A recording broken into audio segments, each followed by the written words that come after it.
This is the Chrissy Swan Show. I am alarmed. I am alarmed by this headline. Woman makes nearly $1,000 a month renting out the other side of her bed to strangers. Now, you know that my bed is my sanctuary. Yeah.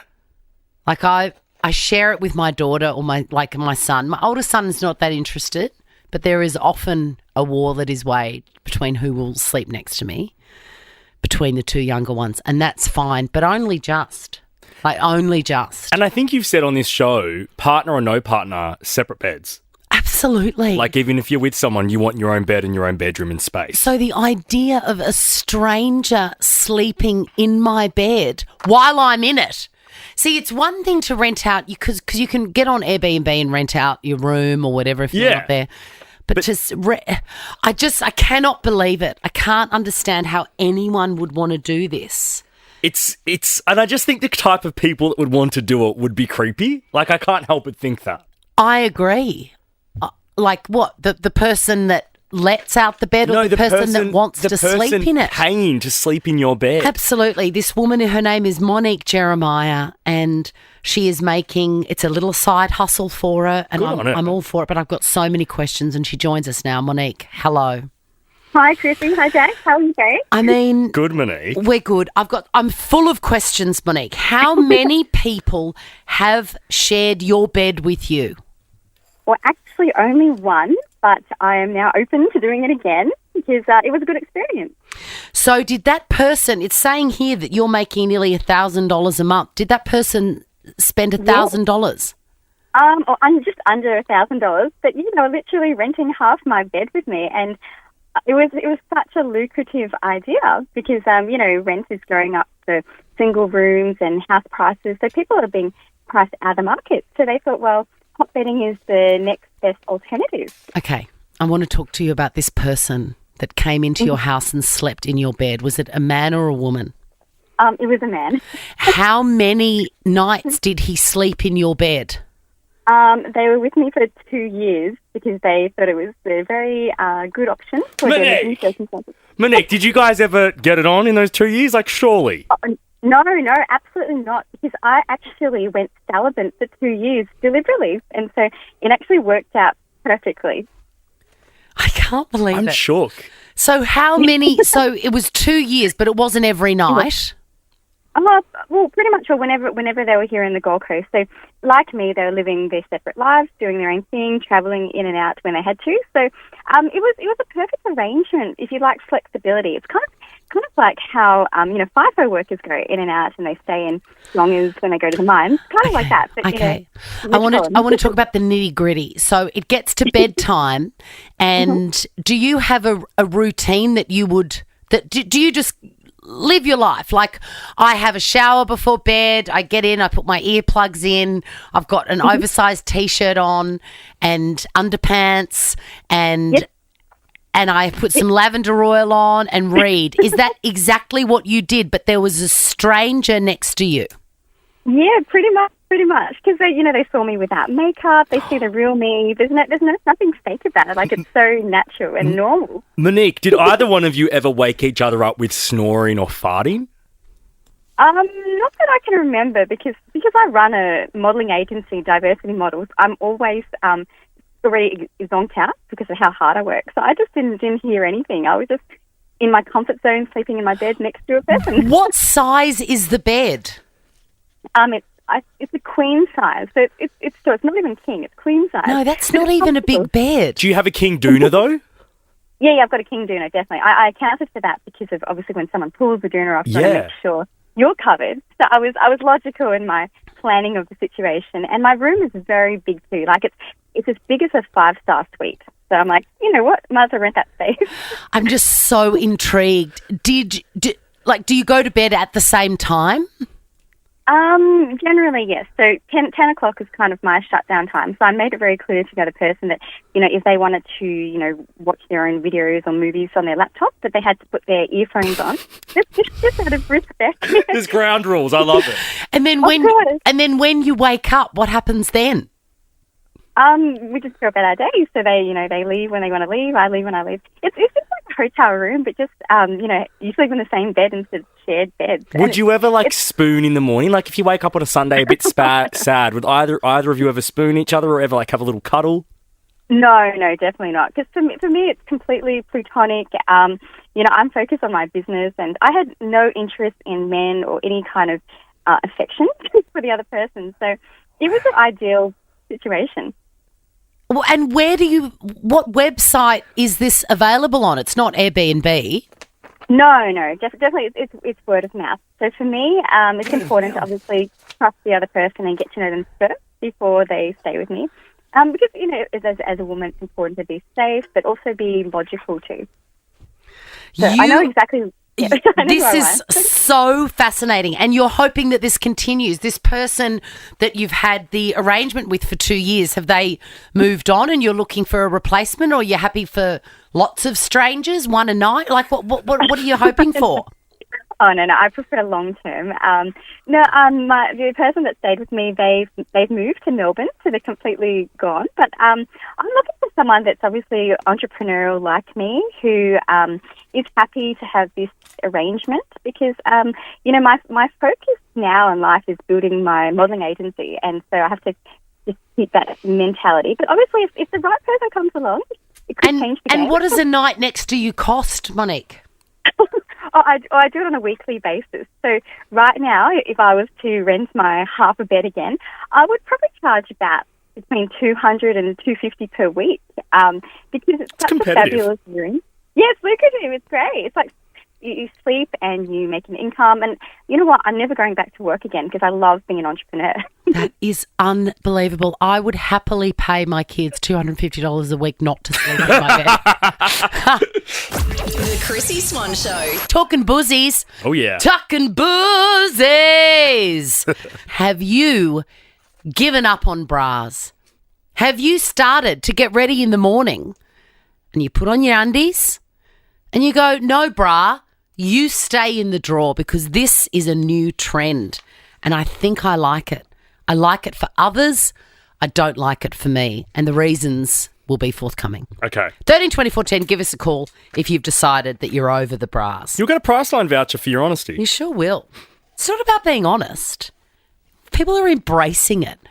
And when I see free boobies in the wild, I just feel like that would feel amazing. Because to have big, juicy boobs. Do you know what I mean? I admire young women with their boobs out. I just think it looks so untamed. I agree. And wild. I just love it. And as the gay mate on a night out, all of my girlfriends always because they always go bra free on a night out. Right, so they do. Yeah, and they're like, oi, Jack, in the club, if I get a bit cool. Yes. And the high beams are on, just let me know. But what do you do about that then? I can't imagine. You give them a little rub and just let them know. I'm on nipple. Wow. Because that's the only downfall. Some people might get paranoid about that. But why is that a downfall? I know, embrace it. It looks amazing. Boobs are amazing. I just think boobs are amazing in any form or function. They're the most incredible things. But I don't feel comfortable without a bra. And there's a couple of reasons. One is it doesn't look good on me. My boobs sag. Like even last night I was sitting on the couch watching Love is Blind with Peg. Yeah. She put her arm around me. We were hugging because she's not well, so she's super sooky. And then she just sort of had a little chuckle in my ear and I said, what's funny? And she goes, I didn't know what that was, but it's your boob. It's down. It's way down here. So they're quite low when they're free. Yeah, okay. Which is fine. Like they've been functional boobs, right? And that's what's going to happen. Plus they've been bigger than they are now and they're smaller than they are. So, of course, they sag and they've fed human beings. I mean, they're still miraculous, right? But I just don't feel comfortable going without a bra because I feel like they would literally sit on my bum bag here. Right. That would act as a bra, my bum bag. Just sag down. Sag down. Plus, if I started to not wear a bra, my kids would have no idea when I'm working and when I'm not. Is that the indicator? That's the indicator. So when I take my bra off after a long day at home, our catchphrase at home is, no more work today. I love it. It's like the universal sign that mum's done. That I'm done for the day. Linda, you you're going for it in terms of getting rid of the bra. Oh, definitely.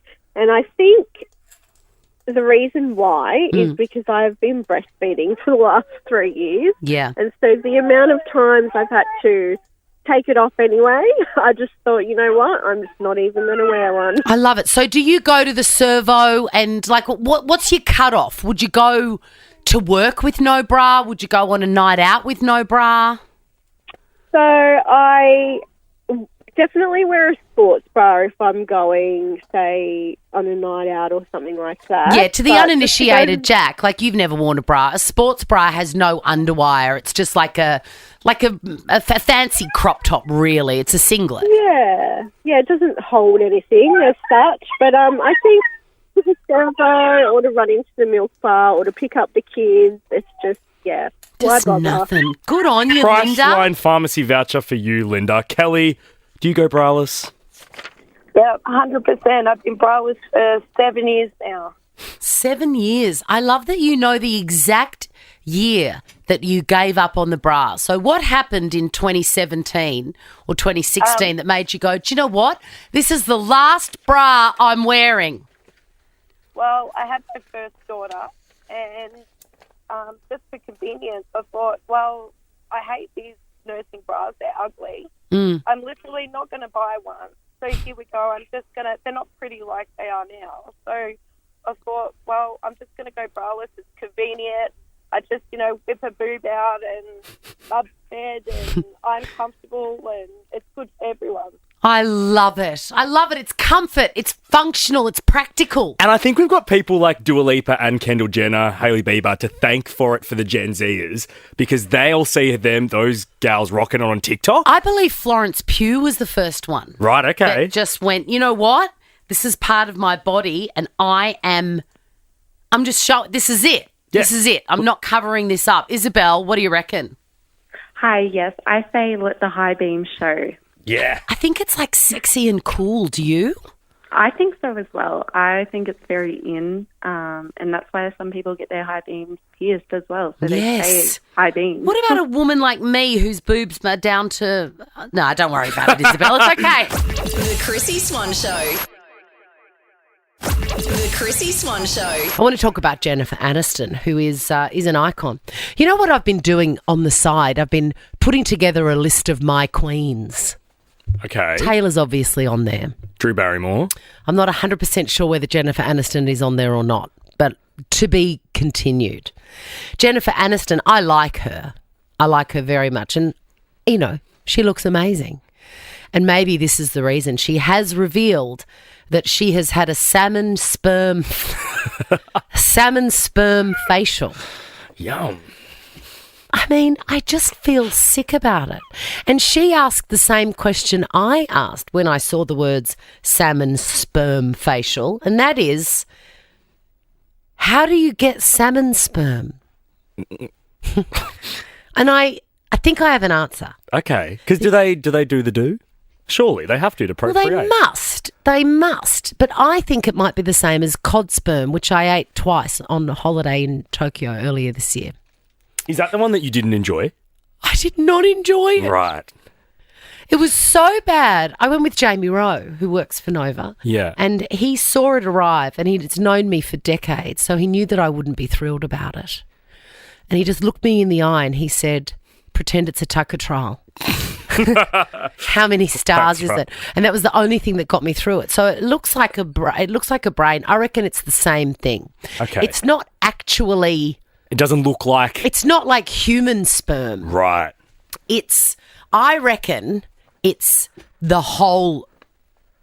the whole inside. It looks like a brain. Like a sack. Yes, it looks like that. And right. oh my God, I feel so sick about it. But I ate it, and then 3 days later it turned up at a different restaurant and I had to eat that too, and we just locked eyes and I was like, don't even look at me while I do this, which is... Anyway... Salmon sperm facial. So I feel like it's not like a viscous kind of liquid. I think it's a whole, like a lamb's brain affair. Okay. And they scoop it out of I'm guessing. I mean, I'm no Dr. Harry. There's a reference for you. Do you even know who Dr. Harry Cooper is? Of course I know who okay. Dr. Harry is. I feel like they scoop out the entire contents of the reproductive organ of the salmon. I love how much effort you've gone into just explaining that, but I've just Googled salmon sperm. Yes. It looks quite like human Does sperm. it? And also the way so that must be... So do they... Even the way it's coming out, it's Do similar. they farm it? I think so, because it's just like... Is that why it gets all cloudy in the rushing It must. rivers? But I've done some research on the salmon sperm, and it is very good. The reason... Because over the last year, I've been seeing it pop up on certain skincare products and skincare Really? brands. Okay. It's a thing. And apparently the protein, when you stimulate it, Yes. is very good for healing wounds. Oh. So this is why all of these skincare brands are going nuts with it, because they're selling it as like, do you have acne? Do you have pimples? Oh. Glide some salmon sperm over I tell it. you what, you and I are big on budget busting at the moment with the cost of living. We sure so are. do you want to just meet me at a salmon farm and we'll DIY? milk a salmon, baby. Yeah. The Chrissy Swan Show. And I'm about to ask a question that's been on my mind for a long time. I met a dog in a park on the weekend. It was a setter, like a red... What's a setup? Well, it looked like a red setter. Pardon me, my Diet Coke's not going down well. It looked like a red setter, but it was grey. Maybe it was an Irish setter. What do setters look like? Well, sort of long in the leg. They're usually that beautiful chestnutty red colour. Oh, gorgeous. Yeah. So it looked like a setter, but it wasn't red. Okay, Right. gotcha. And so I think they're called an Irish setter. Anyway, their noses, and this isn't exclusive to crotch sniffers, but their noses, they're a long-legged dog, so their noses are right at the private part levels. Gotcha. Okay. Now, this dog came up to me as if he knew me and buried his nose right in my crotch. Oh, wow. And has that ever happened to you? Oh, I don't think so. Annie has this. Oh, Annie's on the phone. I want to know. I mean, I know it's not just me because some dogs do this and it is so embarrassing. Well, it would make me automatically question someone's hygiene. Correct. Not every dog does this to me, by the way. Don't look at me like that. Not every dog does that, but the dogs that do will do it to you too and to me. And I think that dogs must be like babies in that they come the way they are. Yeah. And the pet owner just has to deal with this quirk of owning a crotch sniffer. Did the crotch sniffer's owner come up to you or try to interact with you about the awkward interaction? Or Well, the dog was on a lead Oh, so they were right up close with it. and pulled away on the lead just to bury his nose right in my... And then you do that weird, like, and you're covering your bits and you're like, get out of there. What are you doing? Get out of there. But it's so embarrassing. And then the owner is also carrying on like that. So it's this sniffy dog in the middle just loving it and then two human beings dying of embarrassment for different reasons. Whilst also drawing more attention to you, whilst know. being loud and going, oh. It's just my worst nightmare to encounter a crotch sniffer. I really don't like it. But I want to know this. 13 24 10, is your dog a crotch sniffer? Like my dog Murphy does lots of things. Murphy's horny, but... Yes, but not that. No, for toys and other things. Does your dog consistently stick his nose where it's not wanted? And I just want to know, what do you do about it? Because I think if I had a crotch sniffer at home, I would never let him leave the house. No, or you'd put him or her into some intensive dog training to try and stop the crotch Can you sniffing. even train it out of them, the crotch sniffing? The Chrissy Swan Show. The crotch sniffing dog, I believe, is a scourge on society. I've never experienced this. I can't believe that you've never experienced it, but you don't like dogs and you don't really spend a lot of time outdoors. No. And I'm not like actively approaching a dog either, or I steer clear of them if I'm at a park. I met a setter on the weekend in a park who went straight for my bits. Straight there. And we can rule out any hygiene issues. There's absolutely no hygiene issues, Okay. but of course that's where you first go, and it's very embarrassing. Totally. And then the owner of the dog is also very embarrassed. The only thing that is not embarrassed in this exchange is the crotch-sniffing dog who's living his best life. They're in heaven. Alex, have you had experience with a crotch sniffer? Yes, I have. Tell me everything, because I imagine it's just as embarrassing for you. I had a dog that used to do it to other females. Oh. But I also have had it happen to me too, and it's very embarrassing. It's so embarrassing because the unspoken law there is that you smell. And then we all carry on like, oh, get out. I know. What can you do? You laugh it off. Did you have a lead on your dog to get him out of strangers' nether regions? Yes, I did. And I did ask the vet at the time I saw with my dog, and they said it was like a hormonal thing. So I don't know. Blame it on the hormones. From the dog? Why not? From the dog or the sniffer or the sniffy? Snippy. Oh, my God. Wow. Oh, God, Alex, this has just gotten a lot worse. A Priceline Pharmacy know. voucher for you, Alex. Danielle, talk to us. My parents actually have an Irish setter as well, who is a massive crotch. Oh, no. And it's so convenient for an Irish setter because they don't need to bend down or jump up. They're right there at the right height. Sniff height. They're at the perfect height. So what do you do about your crotch-sniffing dog? I couldn't let them out of the house. So they only take him for a walk once every couple of days, so he's not too bad out on the street. But whenever somebody comes to visit, his head just goes straight there. And whenever he gets in trouble as well, that's where he tries to bury his nose to sort of hide.